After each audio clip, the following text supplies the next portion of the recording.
Okay, let's talk about that decision. Bagong gising ako, so wag niyo akong wag niyo pansinin yung itsura ko. Okay, let's talk about the decision of Branch 148. The problem is I have not seen a copy of the decision. So all we got from the media is this.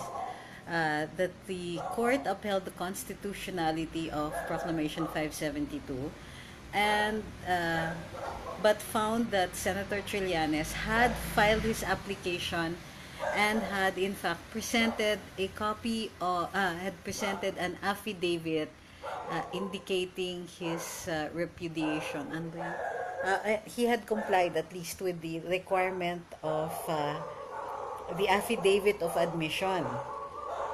Okay. No, I'm not crying. Okay. What do I think about this? Well, let's look first at Branch 150. Branch 150 stated also the same except medyo parang gender flip. Flip on the appreciation of evidence. Dun sa Branch 150, the court also upheld the constitutionality of Proclamation 572. And then, but in Branch 150, it says, the court says that Senator Trillanes was unable to prove that he had filed his application based on the evidence that he had submitted. Now, Branch 148 went a step further. They conducted hearings. Unlike with Branch 150, it was merely submission of evidence, although Senator Trillanes also had the option of presenting witnesses. So here in Branch 148, nagpresenta po ng ebidensya si Senator Trillanes at ng mga witnesses to indicate na nag-file siya ng application. At doon, in-indicate din niya na nag-file siya na yung application niya ay kumpleto naman daw, ayon doon sa mga tumanggap. So ano yung difference? Doon sa 150, sinasabi ng hukuman na hindi enough yung evidence para mapatunayan na meron siyang nasubmit ng application. Ang sinasabi ng hukuman ay kung hindi mo maipakita yung kopya ng application mo, hindi mo mapapatunayan yan or hindi mo napatunayan yan. Sabi ko, huwag niyong pansinin yung mata ko, hindi ako umiiyak. Bagong gising ako. Okay, game. So, sa Branch 148, ang sinasabi ng court na inalaw ng hukuman na patunayan yung pag-apply niya, pinayagan ng Branch 148 na payagan si Senator Trillanes, sinabi ng 148, base dun sa ebidensya na sinumite ni Senator Trillanes, sufficient na yon na patunayan na nag-apply siya for amnesty at saka na kumpleto yung requirements niya ng amnesty. Oy, wag niyo sabihin na dilaw yung judge. Ang pinagkaiba lang po kasi dito, yung pag-appreciate nila ng ebidensya na isinumite. Nangyayari po yan. Hindi yan necessarily na dilaw yung judge. Kasi para sa akin, kailangan mapatunayan na alam ni judge na hindi sufficient yung evidence pero nag-rule siya this way. So, wag niyong awayin yung judge. Ang difference lang kasi dito, dun sa Branch 148, nakapag-presenta ng witnesses si Senator Trillanes, naiupo nila, naiupo at nag-indicate na sila mismo ang tumanggap ng ebidensya na yon. Ngayon, ito yung rule, ito yung problema. Normally kasi, kapag dokumento ang pinatutunayan natin, then kailangan yung dokumento na yon, yun yung best evidence. So, wag nyo akong, don't argue with me ha, hindi pa rin ako tapos mag-explain, nag-aano na kayo. So, usually yung rule ganon, kapag dokumento yung pinatutunayan nyo, the best evidence is a document itself. Yung second best evidence ay yung kopya, kung meron man kopya or official copy, yung dokumento na yon. So, in this case, wala kasing existent copy yung application ni Senator Trillanes. So, pinayagan siya ni judge to prove it some other way. So, normally, dun sa rules of court, sinasabi na kapag dokumento, you cannot prove it using what we call parole evidence or oral evidence na which is exactly what Branch 148 did. So, kung sakasakaling kikwestiyonin ng DOJ or ng ating gobyerno yung decision ng hukuman, yun ang i-question nila. Huwag nyo pong insultuhin yung judge. Wala kasi tayong, para masabi ninyo na masama yung judge, para masabi ninyo doble cara siya or para masabi ninyong he did something wrong here, kailangan may ebidensya kayo na alam niya na mali yung ginagawa niya pero ginawa pa rin niya. Pero dito kasi, ang pinatutunayan natin dito is whether or not uh, kung yung appreciation ni judge ng ebidensya ay tama. Okay? So, yung mga taong nakikita ko na nang-iinsulto dyan, mamaya ibablock ko kayo. So, you behave on my live or you're blocked forever. Okay? Ngayon, ito yung one thing that we have both courts that have in common. Pareho nang lang sinasabi na constitutional yung declaration ng Proclamation 572. In other words, hindi na issue yung Proclamation 572. Both courts agree, so none of the parties are seem to be inclined. Ewan ko, Senator Trillanes will most likely not appeal that portion anymore. Kung sakaling may mag-aapila dito, it will be the government, aapilahin nila yung appreciation ng ebidensya ni judge o yung pag-apply niya ng rule. Kasi nga, normally, the rule is kapag dokumento pinatutunayan mo, yung dokumento ang papakita mo or a copy of that document. Now, the question is, did the judge lawfully allow the use of oral evidence para patunayan yung isang dokumento? Okay? Ayan, may binlock lang muna ako. Okay. Okay. So, yun yung dito. When I say that you shouldn't blame the judge, it's because it's a very, very close call. Yun na nga, ako, disagree ako na nag-allow siya ng other means of proving the document, samantalang, yun nga, the rule is that you need a copy of the document in order to prove it.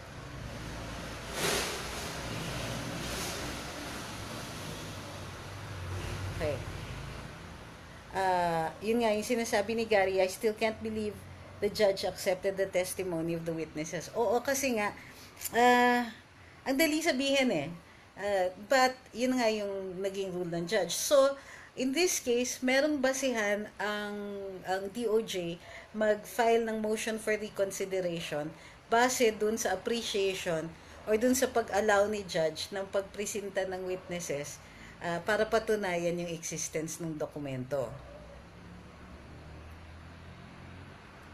Sabi ni Cairo din, buti pala inintay ko muna live at paliwanag mo, di agad nag-react. Maraming salamat sa maliwanag na explanation.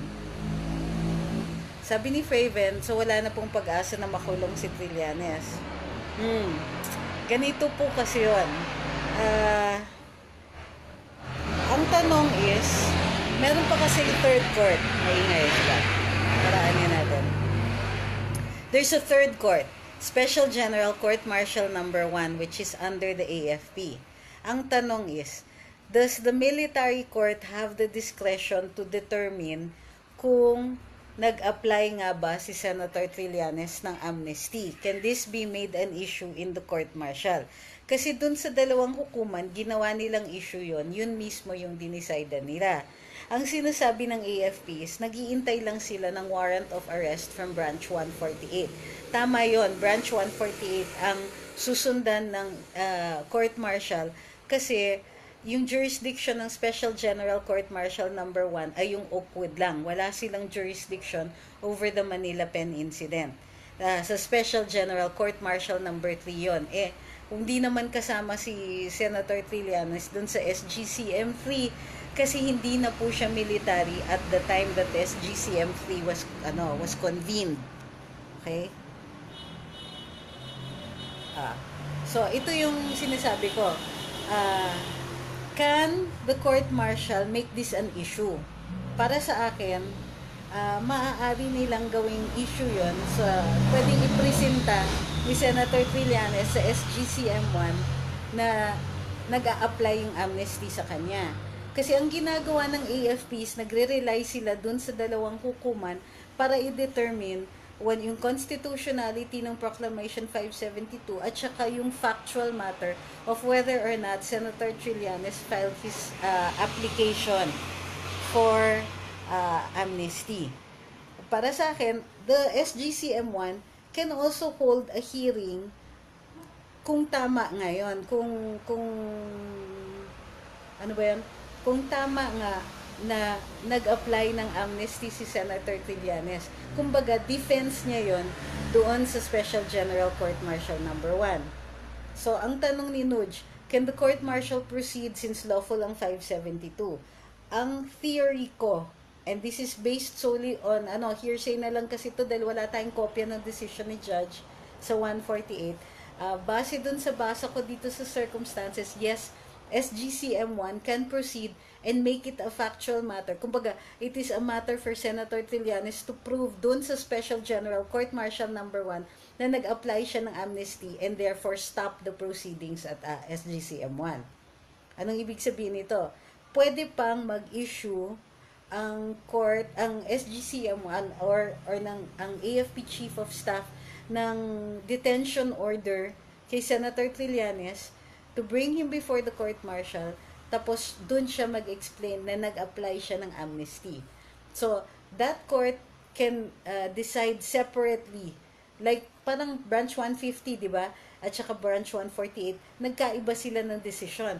You can also bring this matter to SGCM1. Kasi nga, hindi naman Supreme Court ang nag-decide nito eh. So, ano yung conclusion natin dito? And please note na yung conclusion natin dito ay base lang simpleng-simple dun sa hearsay dun sa mga reports ng Huwag niyo nang pag-usapan yung basher kasi binlock na yan. Huwag na kayong makulit. Okay. Branch 148 says Proclamation 572 is constitutional. Okay. Alam mo, nakakairita na. Hindi ako umiiyak. Let's get out of the, kakagising ko lang, hindi ako umiiyak. Number 1. Number 2, bashers will be blocked. Kasi nakaka-distract. Okay, number 3. Let's recap. Branch 148 says two things. That Proclamation 572 is constitutional, but that Senator Trillanes was able to prove that he had applied for amnesty and that he had complied with the conditions of that. Ngayon, there's a third court, Special General Court Martial number 1. Special General Court Martial number 1 can convene, can hold Senator Trillanes for trial, but Senator Trillanes can raise the defense na nag-apply siya for amnesty. So doon, pwede niyang sabihin na magiging issue rin to before the Special General Court Martial number 1. So, hindi pa tapos ang laban. Pwede pa siyang ma-arrest. That's if the AFP will issue a detention order and require him na doon sa SGCM1, patunayan niya the same way that he proved in both, or tried to prove in both 150 and 148 na meron siyang amnesty, na nag-apply ng amnesty sa kanya. O yun, simpleng explanation ha. Tignan natin yung mga, mga comments ninyo. Kasi ang dami, alam ko dismayado kayo, ay sino ba naman hindi madidismaya kahit naman ako naiirita ako eh. But, hindi ko sinasabi na yung judge sa 148 ay dilawan or illegal yung decision niya. Sabi ni Neil Arakan, maganda yung question niya. This is highly speculative. However, did the judge play it safe knowing that the government will appeal it? I can't say kasi hindi ko nakikita yung decision eh. Mahirap mag-speculate, tama ka. Pero kung sa akin, it's likely playing it safe siya. Kasi ito na nga yung safer decision na wag mo muna siyang ipakulong tapos yung gobyerno yung maghabol. Kasi gusto niya siguro magkamali siya nang hindi siya nagpapakulong kaya siya magkamali ka at magpakulong ka. Diba? Sabi ni Edwin, need po na mag-move DOJ. Well, right now, pwede pa silang mag-file ng motion for reconsideration. Sabi ni Mel, ba't di pa ginagawa ng AFP yan? Yun yung importanteng tanong. Wala rin akong sagot kasi ang dapat gumagalaw doon is the Chief of Staff of the AFP. At kilala naman natin si Galvez kasi from the start, itong si General Galvez could have already issued the detention order. He didn't need to wait for the courts to issue their warrant of arrest. Kasi iba naman yung order ng AFP, iba naman yung jurisdiction ng AFP. Pero, to play it safe, ganun ang ginawa ng CSAFP. So, tama kayo, Sir or Ma'am Mel, na tanungin yan. Kasi kahit simpleng taong bayan, okay lang. Talagang valid yung tanong na yan. Sabi ni Hasan, kung sakali, kung makulong si Tonyo, kasama din po yung iba pang nakasama sa kudita. Hindi. Kasi ang Proclamation 572 ay only pertains to Senator Trillanes. Walang iba. Sabi ni Marivic, thank you for the effort. Sabi ni Rolando Carabeo, maraming salamat po sa pagpapaliwanag sa iba't ibang theory. We love you and support our democracy. Proud to be OFW. Sabi ni Michael, magandang tanong din tong kay Michael Torres Dihamco. Does it affect the ruling in Branch 150? Hindi po. Branch 148 and Branch 150 are co-equal. Pareho silang branch, pareho silang RTC. Ma-affect lang yung ruling ng mga courts na ito by a higher court. So, it's possible na tatakbo sila sa yung various parties will go to a higher court. Sabi ni Connie May Orig, sobrang dismayado ako, na high blood ako kanina pa. Naintindihan ko, dismayado din naman ako, but I don't like insulting the judge. Kasi, it's a close call eh. In-appreciate ni judge yung ebidensya in a different way from Branch 150. At, yun na nga lang, inallow niya yung presentation of other evidence to prove the document. Para sa akin, dun iikot ngayon yung issue in the higher court. Sabi ni Jex, Adrinen Neda, bad trip nga pero mabuti na din, buhay yung demokrasya, sabi din ni Trillanes. Diyos ko po, pataysin din naman talaga yung demokrasya natin. Sabi ni Marivic, Glassy Ingle, Timber Play, ako sa Karambola and I learned a lot. Thanks for what you do. Shout out naman. O ayan, binasa ko na yung ano mo. Sabi ni May Chan, good news pa rin kasi yung sinabi mo na may chance pa rin makulong. Oo, but that's if the AFP will move. The AFP doesn't need to rely on the regional trial courts. Lalong-lalo na, we have now 2 decisions na it's really up to the AFP to appreciate it in its own way. Dahil dalawang magkaibang decision to eh. So the AFP now has to convene Special General Court Martial Number 1 and make the determination on its own on whether or not Senator Trillanes actually applied for amnesty. So magiging issue ito ngayon sa SGCM1. Ang tanong, will the AFP issue a detention order and reconvene Special General Court Martial Number 1? Abangan. Kasi politically, sinasabi ng ibang tao na hindi yata maganda kung dun sa ang detention ni Senator Trillanes will be resulting from the court martial. Kasi ang ultimate authority dun sa court martial is the executive, it's the president. Tandaan po ninyo yung sinabi ko dati, ang SGCM or ang mga courts martial po are not civilian courts. They're not under the Supreme Court, they're under the executive. So while they are considered the court, it's actually quasi-judicial in nature. Ang last authority nila dito is the president, and of course they can still also go to the Supreme Court on questions of grave abuse of discretion.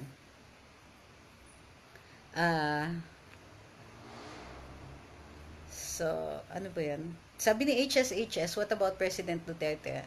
I need you to clarify your question. What do you mean, what about President Duterte? Sabi ni Francisco Geronimo Jr., if the PD is legal, what is the point of Soriano? Can the AFP... Yun na nga yung in-explain ko. Well, the proclamation is legal, it is constitutional, but the judge says that Senator Trillanes actually filed for amnesty. So, yun yung appreciation niya. Hindi magalit. Ako, well... Pwedeng madismaya, okay? Pwedeng madismaya, pwedeng magalit, pero ako, I will not blame the judge. Iba talaga yung appreciation niya. Sabi ni Romel Gallego, the government is letting it run its course, so the opposition can't say that justice is cooked. Well, yeah, that's one thing also. Sabi ni, hindi ko mabasa yung name kasi I think it's in Korean, very disappointed. Nagpa-pizza na ako kasi alam ko makukuha si Trillanes. Kayo naman, dapat iniintay ninyo yung sagot na, yung court. Okay? Sabi ni Kelly, may chance po bang maiakyat sa Supreme Court? Mag-file muna ng motion for recon ng DOJ. Tapos titignan natin. So, bago po makyat ng Supreme Court, the DOJ will most likely likely file its motion for reconsideration first bago umakyat sa Korte Suprema. Of course, option nilang dumiretso, no? Kung sa tingin nila, pointless yung MR. Sabi ni Charming Nabo, kung ganun po, ay naku, teka, sorry Charming, nauna na yung, hindi ko napigil yung, sabi ni John Vincent Montemayor, may chance pa po ba yan mabaliktad? Always naman. If you go to a higher court. Sorry, napindot ko yung boss. Sabi ni Arcadio, if the AFP will issue the warrant now, parang lalabas na hindi natin ginagalang ang RDC naman. Of course not. That's not true. The SGCM has no obligation to follow what the courts say. It's not a court that is higher than the SGCM. If the Supreme Court was the one that said that, then obliged sumunod ang SGC, ang Special General Court Martial. Dito, I think that the CSAFP was the one who was playing safe. Sabi ni Ordonez kay Kira says, double-bladed sword yung decision. Sa akin kasi, it's a matter of appreciation of the judge. Hindi niya, inalaw nga niya for the document to be proved in another way without actually presenting the document, which, para sa akin, dun ako namumroblema. It did, parang, ang labo diba? Ipapatunayan mo, pinapatunayan nila is the fact of amnesty. Pero of course, mahirap batikusin yung judge ngayon dahil nga hindi pa natin nakikita yung decision. For all you know, maganda yung explanation. Okay, so yung mga commonly asked questions ninyo, ma-affect ba yung decision ng 150? Hindi po, kasi pareho silang co-equal branches. Can the government go to the Supreme Court? Yes, it can. Mag-file muna sila ng MR dito sa branch 148. Can the SGCM and the Special General Court Martial number 1 convene or reconvene? Yes. The SGCM can make the determination on its own whether or not Senator Antonia Trillanes had actually filed for amnesty and is actually has actually benefited from the amnesty. Pwede niyang patunayan in the SGCM1. In other words, SGCM1 can refuse to recognize the decision of branch 148. Hindi kasi sila required it's a separate court. So, the same way that 148 didn't have to recognize 150, SGCM1 doesn't need to recognize 148. Again, this will depend on the discretion to be exercised by the Chief of Staff, unless the President overrules him and issues another order. Take note na ang line of command is not the Chief of Staff to the Defense Secretary, but to the President. Okay? Sabi ni Lily Ellison, maganda yung comment niya. O nga appreciation, but the original copy of the amnesty wasn't included. Anyway, ganun talaga, never mind. Hindi nga kasi yun nga yung issue in the absence of a copy of the amnesty document, can you prove the fact of amnesty? Meron pa kasing isang, ewan ko, hindi kasi diniscuss ang tinatawag natin na operative fact, na i-recognize na he had in fact applied for amnesty because ito na nga, he is not in jail. Everything was suspended, all the hearings were suspended in recognition of the fact that he had applied for amnesty. So that's another thing. Sabi ni Miguel Francisco, Soljan Calida is going to file an appeal na daw tomorrow, he said din sa CNN. This is stretched drama already. Please finish na para makamove on na, haha. Parang tayo yung nasa relationship na kailangan bumitiw. Parang kayo yung akusado, sa totoo lang, the way you're acting. Yung mga tipong, ang tagal-tagal na nito, ang haba-haba, wala bang speedy trial? Excuse me, hindi nyo karapatan yung speedy trial. Karapatan yun ni Senator Trillanes, siya po yung akusado. Okay? Huwag kayong mag-imbento, hindi ako umiiyak. Sabi ni Gemini, bakit binawi ang whole departure order? Baka umalis siya ng bansa. Sino may sabing binawi? Ang nag-issue ng whole departure order is branch 150 at hindi po yun binawi. Nag-file lang siya ng bail. Sabi ni Angelito, but what made the judge say that Trillanes filed amnesty considering no documentary evidence to prove was applied for? Mas matimbang ba kay judge ang hearsay? Apparently. Pero I don't think that's really hearsay eh.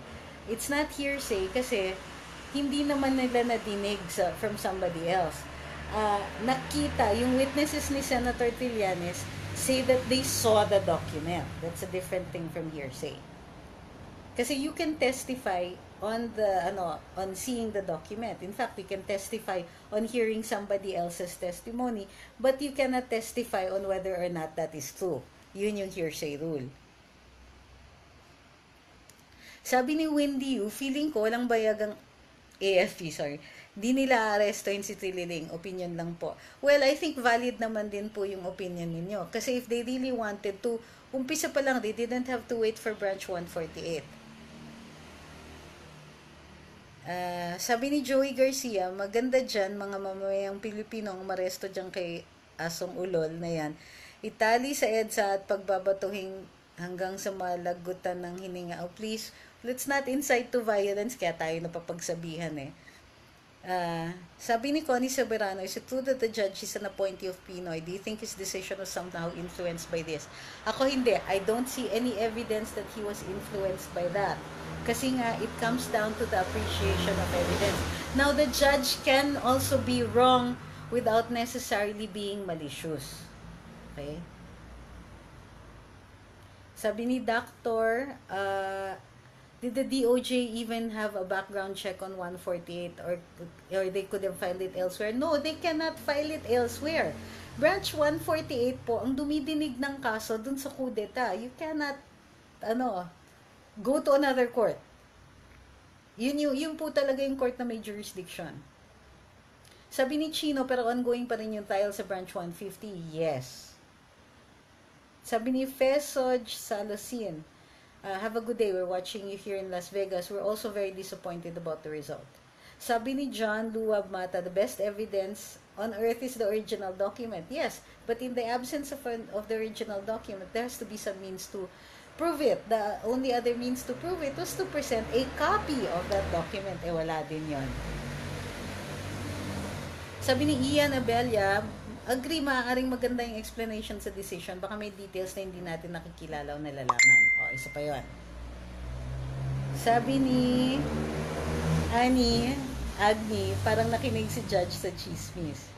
Well, hindi naman kasi necessarily chismis kasi yung nag-testify or yung tao na tumanggap ng amnesty document. So, she can attest to the fact of her receiving the document, but not necessarily to the truth or falsity of what was contained in that document. So, ako, ang i-agitate ko ngayon is for the AFP to issue a detention order on Senator Trillanes and reconvene Special General Court Martial number 1. Sabi ni Gemalaya Agdar, basta mga dilawan dyan, dapat dyan tirikan ng kandila kasama si Soriano, bayaran. Wala tayong evidence na bayaran si Judge Soriano. We disagree with his opinion. That doesn't necessarily make him bayaran. Hinay-hinay rin po tayo. Kailangan meron tayong evidence that the judge was making a decision that was not based on fact or his appreciation of the facts. Sabi ni Karen Marinescu, subjective pa lang appreciation of judge, subject to the judge's appreciation. Wala na. Well, ganito yun eh. The Supreme Court has always said this repeatedly, that normally they do not touch on the appreciation of evidence kasi hindi naman yung Supreme Court yung nandun. Hindi yung Supreme Court yung humaharap dun sa witness. So the trial court judges, sila talaga yung humaharap, sila yung pwede sila, they have the option to talk to the witnesses, to add to questions both on direct and cross-examination.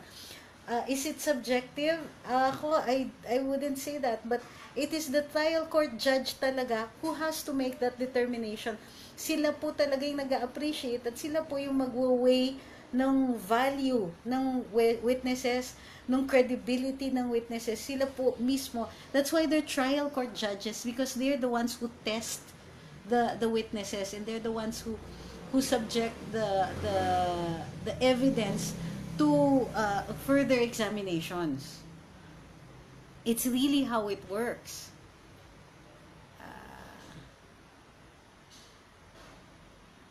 Sabi ni Janelle sa website ng Philstar may copy na. O sige, mamaya titignan natin.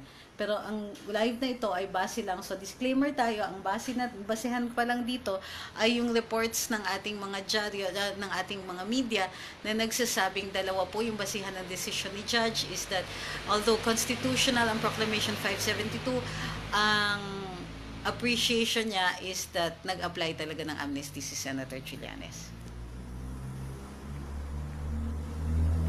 Sabi ni Sally, ko-contest lang dyan yung reliability ng witnesses. Hindi po. Kino-contest din natin yung pag-allow ni judge na ipatunayan yung document through another means. So, pwede rin tanungin tungkol doon. Sabi ni Ver, well, the decision is fair enough, but I do believe the right decision will come at the perfect time. Sabi po ni sa atin po ang huling halakhak. Pwede rin po. Tsaka, hello, we're not through. Kaya nga sinasabi ni Soljan Kalida, aakyat sila to a higher court. Pwede siya kasi mag-decide na hindi na pwede kasi ang DOJ, hindi Soljan pwede kasi ang DOJ mag-decide na hindi na sila mag-file ng MR, ng motion for recon, at si Soljan Kalida na ang mag-file ng directly mag-appeal dun sa higher court. Sabi ni Andrews, if the court upheld the Proclamation 572 dun, why does the former arrest warrant be valid? Why does the court say it doesn't have jurisdiction over Trillanes? Yung jurisdiction kasi is because the lack of jurisdiction of 148, ang sinasabi ng 148, wala na silang jurisdiction, is kasi nga may amnesty na. Kung may amnesty na, edi wala nang kaso. Paano magka-jurisdiction yung court? Sabi ni Mike Raffles, magla-live po ba kayo patapos nyo mabasa yung copy of the actual decision? Posible, or pag nabasa ko yung decision, sa karambola na natin i-discuss yung nuts and bolts ng decision na yon.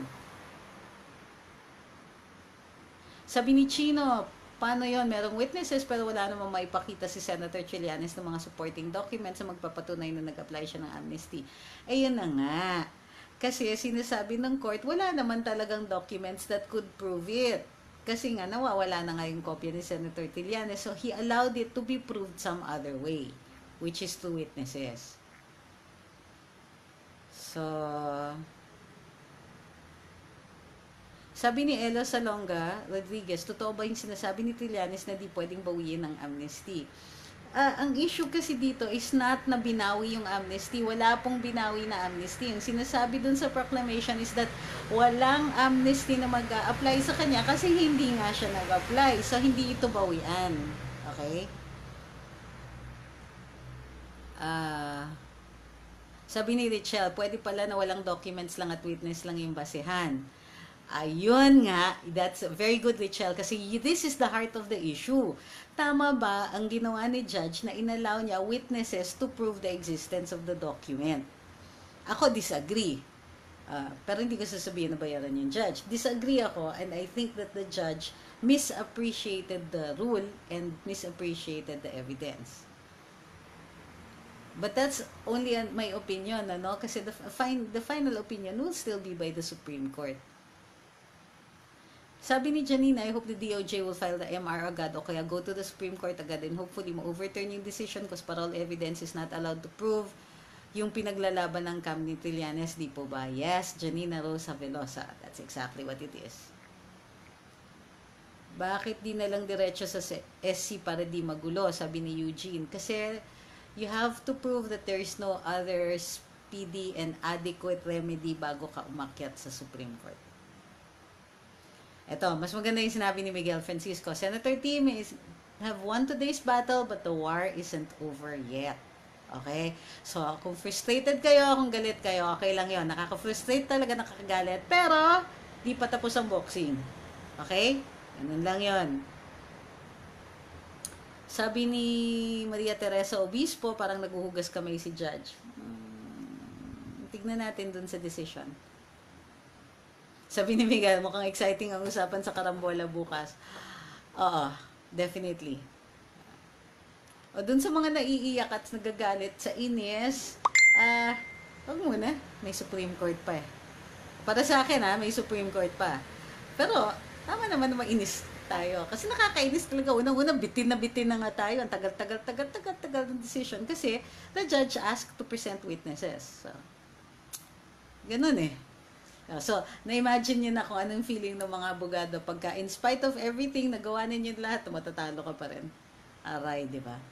Sabi ni Jose Lauro Malonzo, baka pagtanaw ng utang na loob ni judge o may magandang offer. Ako, I would not say something like that unless meron akong ebidensya na ganon. Sabi ni Sally Correa, mag-a-alarm na po ba para sa bola bukas? Para hindi team replay. Opo, mag-alarm kayo kasi i-discuss natin to. Mamayang gabi, babasahin ko yung decision kung nakapublish na nga in full sa karambola na yung discussion para hindi tayo pabalik-balik dito sa live. Bubulabugin ko pa kayo uli mamayang gabi. Mag-alarm na lang para sa karambola bukas. Sabi ni Verceles, Chito, since magkaiba yung decision ng 150 at 148, pwede nila yung contesting sa 150. Oo, kahit naman hindi rin magkaiba yung decision eh. Pwedeng i-contest ni Senator Trillanes yung decision ng 150.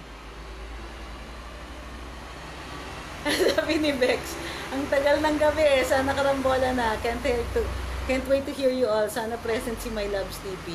Ay, dadating naman niya. Alam niya naman si TP. Kanina lang medyo nilalagnat yata. Masama yung pakiramdam kaya naka-phone patch siya. Huwag niyo awayan si TP, kayo naman. Sabi ni Annie Gatchalian, Agni, huwag niyo na lang isipin or else mabubuang kayo. Ano ba yung hindi mo pinapaisip? Ito, maganda yung kay Jeremy Villa. Whatever it is, I think hayaan na natin si Senti. As a free man, wala naman kasing naniniwala sa kanya. Parang zombie ka dyan, naglalakad ka tapos walang pumapansin sa'yo. Shakit nun. But you know, let's admit that Senator Trillanes got the scare of his life, di ba? Pero yun na nga, hindi pa to tapos. Huwag niyo sabihin that he's a free man kasi pwede pang i-reverse mo ng higher court. Sabi ni Ricky Nelson de la Cruz, mas nainis ako sa mga troll comments ng mga dilawan doon sa mainstream media post. Kayo naman, freedom of speech yan. Sabagay, pwede rin naman silang mainis sa atin. Ano to? Sabi ni Sean Bacara, nakakaloka, nasira lahat ng prep ng streaming officers. Ano po yun? Sabi ni Brian TP, bawal ka mag-absent bukas, love you, get well soon, mag-lemon water ka para condition bukas. Sabi ni Yan, posible kaya attorney na iniwasan ng judge na siyang humawak ng kaso ni Trillanes kasi appointee siya ni Pinoy na we all know kalyado ng Dilawan. Kasi most judges naman, if you can avoid it, diba? Then, but I don't have any evidence of that eh. Kaya hindi ko pwedeng sabihin yon na there are reasons other than the facts and the law itself that the judge appreciated. Sabi ni Fair, party na sana kami dito sa Qatar kaya biglang nagismaya kami pero tuloy pa rin ang laban. Can't wait for karambola mamaya. O yan na lang, huwag muna kayo masyadong maasar kasi masaya ang karambola bukas. Huwag kayo masyadong maasar. And remember, he's still facing rebellion charges sa Branch 150. At sa Branch 150, kakaumpisa pa lang ng hearing nung nagka-amnesty yung mga tao. So, hindi pa nga nagpresenta, hindi pa tapos magpresenta yung prosecution eh. So medyo matagal-tagal na bang hindi makakalabas ng bansa si Senator Trillanes. Sabi ni Ellie Salonga Rodriguez, I'm not referring to amnesty of Trillanes. I mean amnesty in general. Given to someone, pwede po bang bawiin ng sitting president? We don't have jurisprudence. So how can we say that? That's something that needs to be tested by the court. Para sa akin kasi, something that can be given can be taken away. Ang tinatanong na lang is that ang concurrence, kung kailangan pa ng concurrence ng Congress at ng Senado. And since the Constitution doesn't say so, then hindi kailangan. Sabi ni Hilda Asura Bustillo Angelito, so disappointed with the result today but we'll have to be more patient. Wait what will happen next time. So tired of seeing the face of Senator Trillanes. Alam niyo, it's only so many months bago mawala na yan sa ano. Hindi natin alam kung tatakbo ba siya for party list. Sabi ni Leia CMCL, I was never disappointed at all with the decision. Kanina, mas natutuwa pa nga ako na haharap siya sa mga maestrado na minaliit at binastos niya during his Senate hearing stunts. Sweet revenge, tama yan.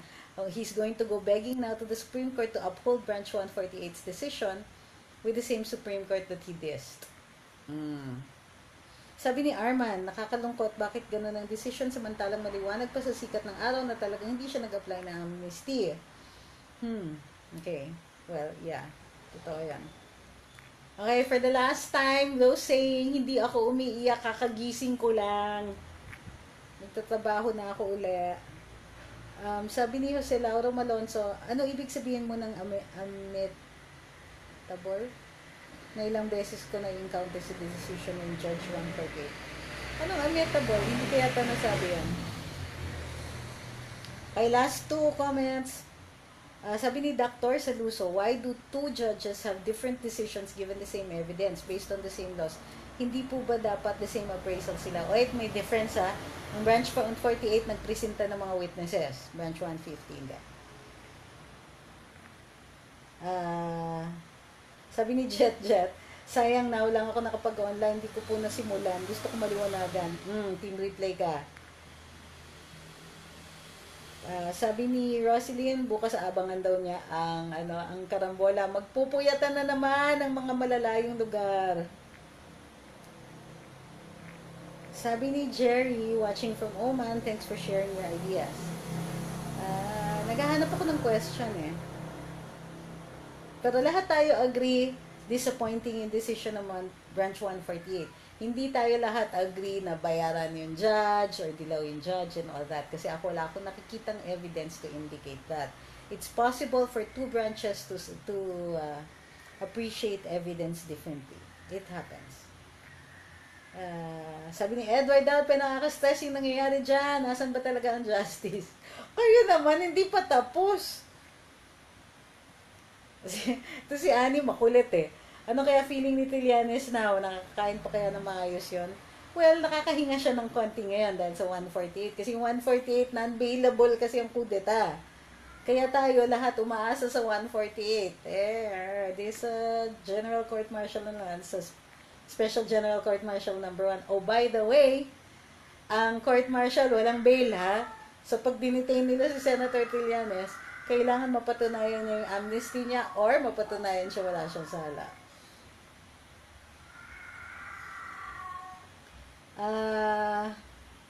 Sabi ni Nino Geronimo, paano kung nagsisinungaling lang yung witness ni Trillanes na kinuhanan ng judge ng decision?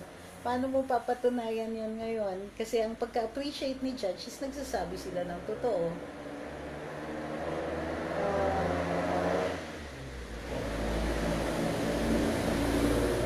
Sabi nila, nainis na nga ako eh. Di na ako nanonood attorney, lalo mukha ni Hilbay sa kanya, liba. Kaya talaga, chill lang. Di pa tapos yung laban. Kailangan mukhang digin tayo dito. So, sabi ni Albert, may chance ba ma-reverse ng Supreme Court yung decision ng ITC 148? Oh, may chance. Of course may chance. Kayo naman. Kaya nga sinasabi ko, hindi pa tayo tapos. And don't forget, may Special General Court Martial number 1. Ang tanong na lang is, gagalaw ba si CSAFP? Gagalaw ba si CSAFP at mag-issue ba siya ng detention order or magre-reconvene siya ng Special General Court Martial number 1? That is the question. So, sabi ni Joel Macaraig, does the judge consider that the DND has lied? Of course, they always consider that. When you have a witness in front of you, you always consider whether or not the witness is credible, whether or not the witness is telling the truth. But if there is no issue about whether or not the witness is telling the truth, they in-appreciate na lang ni judge yung yung testimony niya. Diba? Okay, last na talaga. Sabi ni Naldo, at least buhay pa rin ang demokrasya. Yung ICC SOPLA, patunay na gumagana ang justice system. Di ko muna abutin yung buong live mo. Team replay here, mabuhay kayo. See you in Karambola. Okay, so let's not forget. Recap. Final recap. The judge in Branch 148 says, Proclamation 572 is constitutional, but that Senator Trillanes had applied for amnesty. How did he come to the decision that Senator Trillanes applied for amnesty? Nagpresenta po ng witnesses si Senator Trillanes na merong tumanggap ng kanyang amnesty application at kumpleto yung application po na yun. So, base doon, sinabi ni Judge, nag-a-apply siya ng amnesty, therefore the court no longer has jurisdiction to issue a warrant of arrest. Okay. Tama po ba si Judge? The rule is that if you're trying to prove a document, and the document here is the evidence of the amnesty, if you're trying to prove a document, the best evidence is the document itself or a copy of that document. Since no copy of that document was presented, the judge allowed the presentation of witnesses. Now, the question is this allowed? The rules of court say that oral evidence cannot be presented to prove the existence of a document. Oral meaning oral evidence. But there are exceptions. So, pwede ba ito? Now, the DOJ or the Solgen can go up to the Supreme Court and question the presentation of oral evidence to prove the existence of a document. Yan yung magiging issue ngayon pag akyat dun sa Korte Suprema. So, tapos na ba yung laban? Hindi. Hindi pa lang muna makukulong si Senator Trillanes. But wait, there's more. Sa Special General Court Martial Number 1, they can ask Senator Trillanes to prove the existence of his amnesty before it. So, and until he can prove that, then he can be detained. The question now is, will the AFP issue a detention order for Senator Trillanes and will it reconvene Special General Court Martial Number 1? Abangan ang susunod na kabanata dito sa long-winded na saga ni Senator Trillanes. Okay, for further discussions, kasi babasahin ko pa lang yung decision ng Regional Trial Court of Makati Branch 148 tomorrow. Abangan niyo po, Karambola is on DWIZ 882 from 8 o'clock to 10 o'clock ng umaga Philippine time yan. We are on Facebook Live under DWIZ at saka DWIZ live streaming sa YouTube. Kung hindi pa kayo nag-like or share nitong live na ito, anong ginagawa ninyo? Baka lang. Don't forget to like or share Luminous with Trixie, Cruz-Angeles and Ahmed Paglinawan para you get notices of other Facebook Live dito. At hindi din nyo nakakalimutan na manood or makinig doon sa Karambola. We'll also probably be on Tambayang Mocha at Drew kasama si andyan na po si Mocha at saka si Drew. Nandyan na po si Mocha tomorrow, andyan din po si Drew at merong guest host si Mr. Mark Lopez, and titignan natin kung walang filing or if Attorney Ahmed Paglinawan is not going to be due in court tomorrow, then he will also be at TND. Maraming salamat dun sa lahat na tumangkilik ng Facebook Live na ito at tumatangkilik sa Luminous. Ay, kung hindi pa po kayo pumipirma dun sa petition namin sa change.org, please sign and share. So, yung naggawa po ako ng petition na for the COMELEC to count the receipts, the voters' receipts to check kung tama po yung transmittal ng election returns doon sa dadating na halalan sa Mayo.